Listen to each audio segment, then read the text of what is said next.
Well, say the word homemade chili and most of us think of a good tasting comfort food. Delicious the first day, but probably even tastier the second day. With us in the kitchen today and bringing her own Navajo style to this popular Native American dish is Roselyn Yazzie of the Navajo Agricultural Products Industry. Good morning. Welcome back to the show. Good morning. Glad to be here. Glad to see you again. I don't know anybody who does not love, love, love homemade chili. Tell us why this one is so special. Yes.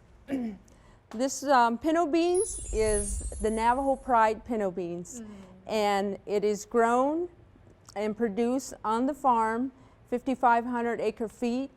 It is irrigated pinto bean. It's not dry land because there are places that have dry land.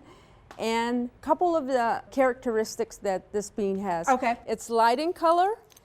If you notice, it doesn't have a dark color to it. Right, and if very you look light. in a lot of places in the grocery stores, you'll see a little darker tinted color. And the other thing is the flavor. The juice on it, it's naturally thickened when you cook it. And then the other thing is it cooks fast. And if you cooked it on your regular stove, your cooking time, you're looking at about an hour and 30 God, minutes. You lost me. And then if you cook it in a pressure cooker, your beans will be done in 30 minutes. Love that. I'm a busy working mom, so Yes. show me the recipe. Walk me through it. Okay, and we have a pressure cooker here, and go ahead and open the lid, and your mixture of your ground beef, onions, tomatoes. Okay. Green pepper in there Green too? pepper in here, yes, Cool. and then salt and pepper for flavoring. Uh-huh.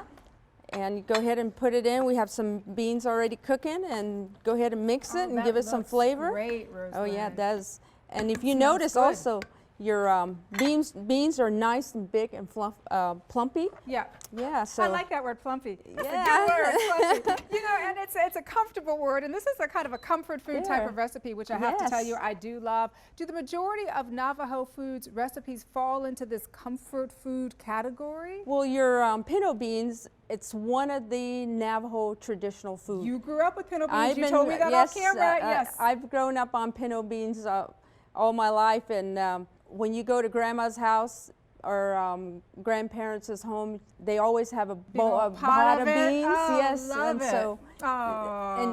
and again, you can have it with a blue corn pancake also. So there's a lot of great ways to enjoy it. Yes. Talk to me a little bit about sustainability as it relates to Navajo farming and manufacturing. How important is this to the consumer? It's very important because we grow it and we process it. So you know you're out there from the time you plant it to the time it matured, you're harvesting it and you're putting it in the storage and you're processing it. So you go through the whole processing of the beans. And then the processing site, we have the food safety. We have the global gap that we practice, traceability. So it is very important in the consumer. Well, terrific having you here, Roselyn. Once again, as always, thank you. Thank you. Yeah. Kiaha, that means you're welcome. Yes. I've learned. Yes. And this, by the way, has been the final segment in our 4-part food series focusing on sustainable farming and Navajo agricultural products. I'd like to thank Roselyn once again for sharing all the tasty recipes and giving us a close-up look at Navajo farm products. I've really enjoyed it, and we hope you have too. We also hope to have Roselyn back on the show in the future. In the meantime, if you'd like to learn how you can enjoy the many Navajo foods you've seen today or in past segments, visit NavajoPride.com. That's NavajoPride.com.